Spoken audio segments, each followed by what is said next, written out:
The world grows quiet, and the story begins. Welcome, everyone, to the Sounds of Stories.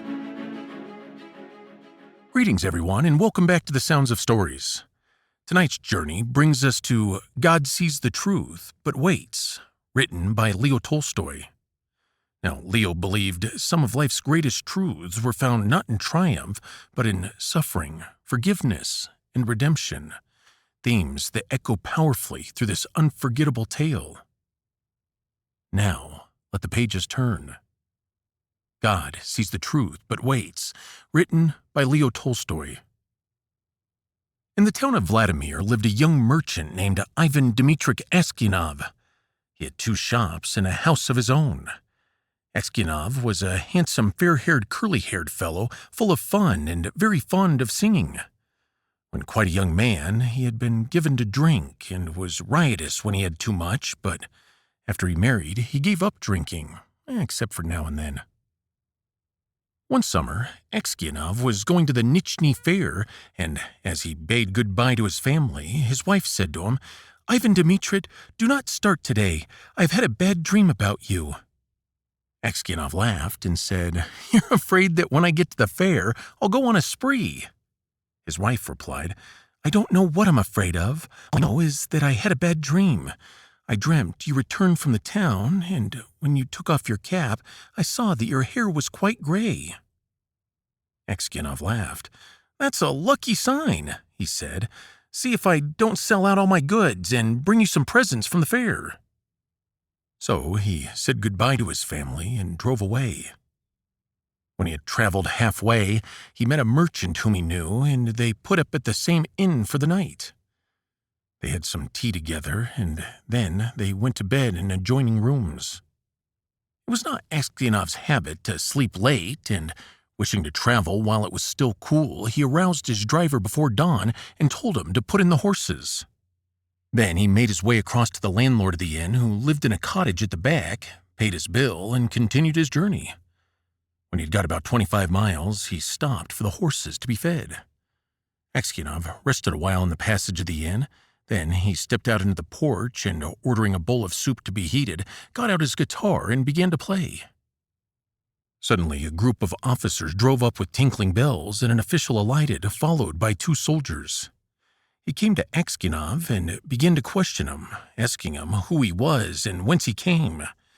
Eskinov ordered him fully and said, "Won't you have some tea with me?" But the official went on cross-questioning him and asking him, "Where did you spend the night? Were you alone or with a fellow merchant? Did you see the other merchant this morning? Why did you leave the inn before dawn?" Eskinov wondered why he was asking all these questions, but he described all that had happened and then added, "Why do you cross-question me as if I were a thief or a robber? I'm traveling on business of my own, and there's no need to question me." Then the official, calling the soldiers, said, "I am the police officer of the district, and I question you because the merchant with whom you spent last night had been found with his throat cut. We must search your things." They entered the house, and the soldiers and the police officers unstrapped Eskinov's luggage and searched it. Suddenly, the officer drew a knife out of a bag, crying, "Whose knife is this?" Eskinov looked, and seeing a blood-stained knife taken from his bag, he was afraid. "How is it there's blood on this knife?" Eskinov tried to answer, but could hardly utter a word, and only stammered, I don't know, not mine." Then the police officer said, "This morning the merchant was found in bed with his throat cut.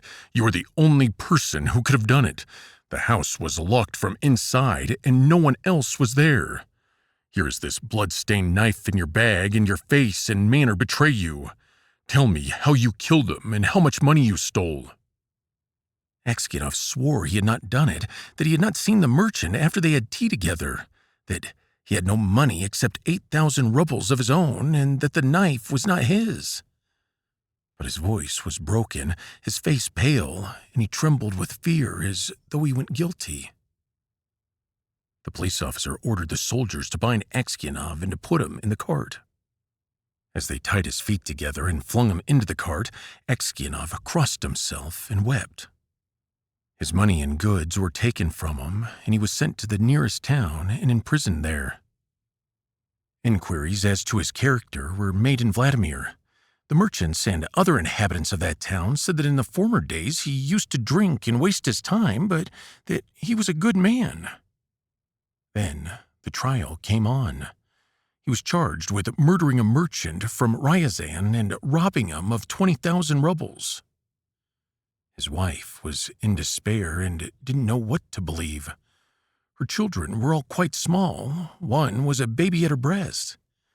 Taking them all with her, she went to the town where her husband was in jail. At first, she wasn't allowed to see him, but after much begging, she obtained permission from the officials and was taken to him. When she saw her husband in prison dress and in chains, shut up with thieves and criminals, she fell down and didn't come to her senses for a long time. Then she drew her children to her and sat down near him. She told him of things at home and asked about what had happened to him. He told her, and she asked, "What can we do now?" "We must petition the Tsar not to let the innocent man perish." His wife told him she had sent a petition to the Tsar, but it hadn't been accepted. Aksionov didn't reply, but only looked downcast. Then his wife said, "It was for nothing I dreamt your hair had turned gray. You remember? You shouldn't have started that day." And passing her fingers through his hair, she said, "Vanya, dearest, tell your wife the truth. Was it not you who did it?" "So you too suspect me?" said Aksionov, and hiding his face in his hands, he began to weep. Then a soldier came to say that the wife and children must go away, and Aksionov said goodbye to his family for the last time. When they were gone, Aksionov recalled what had been said, and when he remembered that his wife also had suspected him, he said to himself, "It seems that only God can know the truth. It is to him alone we must appeal, and from him alone expect mercy." And Aksionov wrote no more petitions, gave up all hope, and only prayed to God. And Aksionov wrote no more petitions, gave up all hope, and only prayed to God.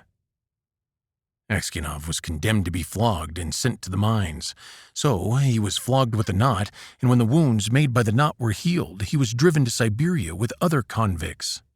For 26 years, Aksionov lived as a convict in Siberia. His hair turned white as snow, and his beard grew long, thin, and gray. All his mirth went. He stooped, he walked slowly, spoke little, and never laughed. But he often prayed. In prison, Aksionov learnt to make boots and earned a little money, with which he bought The Lives of the Saints. He read this book when there was light enough in the prison, and on Sundays in the prison church he read the lessons and sang in the choir, for his voice was still good. The prison authorities liked Aksionov for his meekness, and his fellow prisoners respected him. They called him Grandfather and the Saint.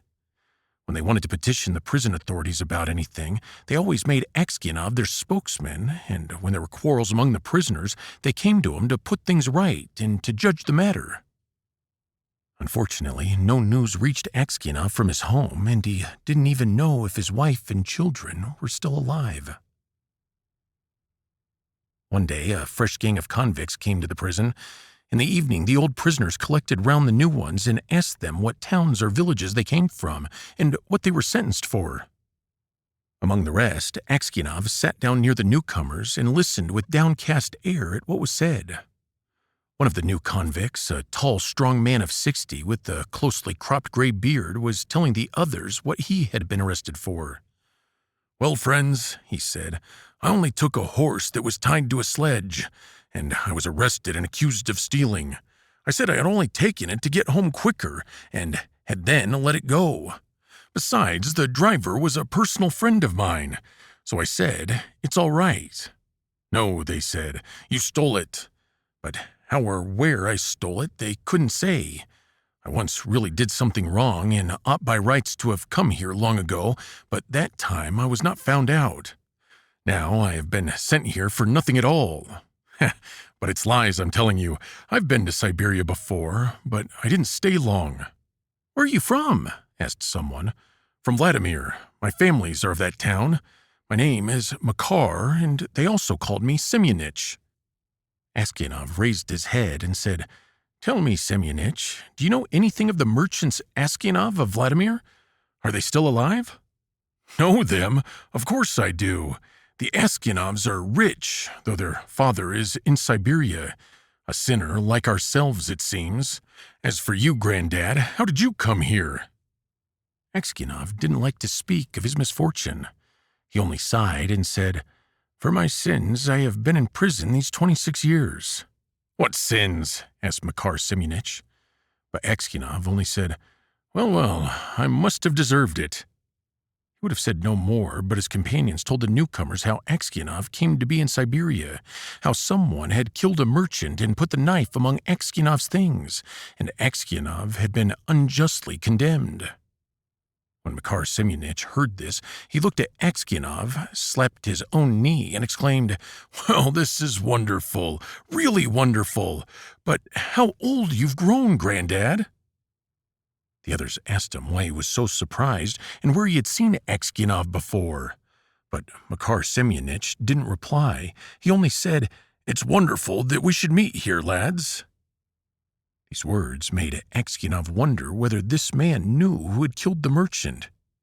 So he said, "Perhaps, Semyonich, you've heard of that affair, or maybe you've seen me before." "How could I help hearing? The world's full of rumors, but it's a long time ago, and I've forgotten what I've heard." "Perhaps you heard who killed the merchant?" asked Askianov. Makar Semyonich laughed and replied, "It must have been him in whose bag the knife was found. If someone else hid the knife there, well, he's not a thief till he's caught, as the saying is. How could anyone put a knife in your bag while it was under your head? It would surely have woke you up."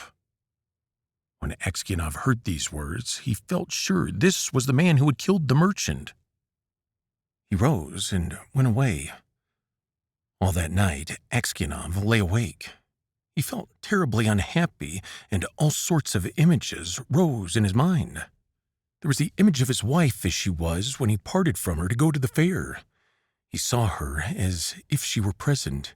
Her face and her eyes rose before him. He heard her speak and laugh. Then he saw his children, quite little, as they were at that time, one with a little cloak on, another at his mother's breast. And then he remembered himself as he used to be young and merry. He remembered how he sat playing the guitar in the porch of the inn where he was arrested, and how free from care he had been. He saw in his mind the place where he was flogged, the executioner, and the people standing around. The chains, the convicts, all the 26 years of his prison life, and his premature old age. The thought of it all made him so wretched that he was ready to kill himself. "And it's all that villain's doing," thought Aksianov. And his anger was so great against Makar Semyonich that he longed for vengeance, even if he himself should perish for it. He kept repeating prayers all night, but could get no peace. During the day, he didn't go near Makar Semyonich, nor even look at him. A fortnight passed in this way. Aksianov couldn't sleep at night, and he was so miserable that he didn't know what to do. One night, as he was walking about the prison, he noticed some earth that came rolling out from under one of the shelves on which the prisoner slept. He stopped to see what it was. Suddenly, Makar Semyonich crept out from under the shelf and looked up at Aksianov with frightened face. Aksianov tried to pass without looking at him, but Makar seized his hand and told him that he had dug a hole under the wall, getting rid of the earth by putting it into his right boots and emptying it out every day on the road when the prisoners were driven to their work. "Just you keep quiet, old man, and you shall get out too.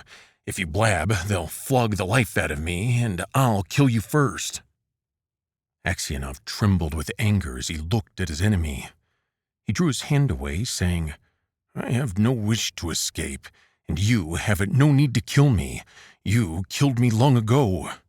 As of telling of you, I may do so or not, as God shall direct." Next day, when the convicts were led out to work, the convoy soldiers noticed that one or the other prisoners emptied some earth out of his boots. The prison was searched and the tunnel found. The governor came and questioned all the prisoners to find out who had dug the hole. They all denied any knowledge of it. Those who knew would not betray Makar Semyonich, knowing he would be flogged almost to death. At last, the governor turned to Aksionov, whom he knew to be a just man, and said, "You are a truthful man. Tell me before God who dug the hole." Makar Semyonich stood as if he were quite unconcerned, looking at the governor and not so much as glancing at Aksionov. Aksionov's lips and hands trembled, and for a long time he couldn't utter a word. He thought, "Why should I screen him who ruined my life? Let him pay for what I have suffered. But if I tell, they will probably flog the life out of him, and maybe I suspect him wrongly. And, after all, what good would it be to me?" "Well, old man," repeated the governor, "tell me the truth. Who has been digging under the wall?" Aksionov glanced at Makar Semyonich and said, "I cannot say, Your Honor. It is not God's will that I should tell. Do what you like with me. I'm in your hands." However much the governor tried, Aksionov would say no more, and so the matter had to be left. That night, when Aksionov was lying on his bed and just beginning to doze, someone came quietly and sat down on his bed. He peered through the darkness and recognized Makar. "What do you want of me?" asked Aksionov. "Why have you come here?" Makar Semyonich was silent. So Aksionov sat up and said, "What do you want? Go away, or I'll call the guard." Makar Semyonich bent close over Aksionov and whispered, "Ivan Dmitrich, forgive me." "What for?" asked Aksionov. "It was I who killed the merchant and hid the knife among your things. I meant to kill you too, but I heard a noise outside, so I hid the knife in your bag and escaped out of the window." Aksionov was silent and didn't know what to say. Makar Semyonich slid off the bed shelf and knelt upon the ground. "Ivan Dmitrich," he said, "forgive me. For the love of God, forgive me. I'll confess that it was I who killed the merchant, and you will be released and can go to your home." "It is easy for you to talk," said Aksionov, "but I have suffered for these 26 years. Where could I go now? My wife is dead, and my children have forgotten me. I have nowhere to go." Makar Semyonich did not rise, but beat his head on the floor. "Ivan Dmitrich, forgive me," he cried. "When they flogged me with the knot, it was not so hard to bear as it is to see you now. Yet you had pity on me and did not tell. For Christ's sake, forgive me, wretch that I am." And he began to sob. When Aksionov heard him sobbing, he too began to weep. "God will forgive you," said he. "Maybe I am 100 times worse than you." And at these words his heart grew light, and the longing for home left him. He no longer had any desire to leave the prison, but only hoped for his last hour to come. In spite of what Aksionov had said, Makar Semyonich confessed his guilt. But when the order for his release came, Aksionov was already dead. And there you have it, everyone, a haunting and redemptive story of injustice, faith, and the terrible cost of lost years. For 26 years, one innocent man carried the weight of another's crime, only to discover that truth may wait, but it is never lost. And thanks for spending your time here with us at the Sounds of Stories. Come back for another adventure. And remember, when the world seems to fade, the stories always remain.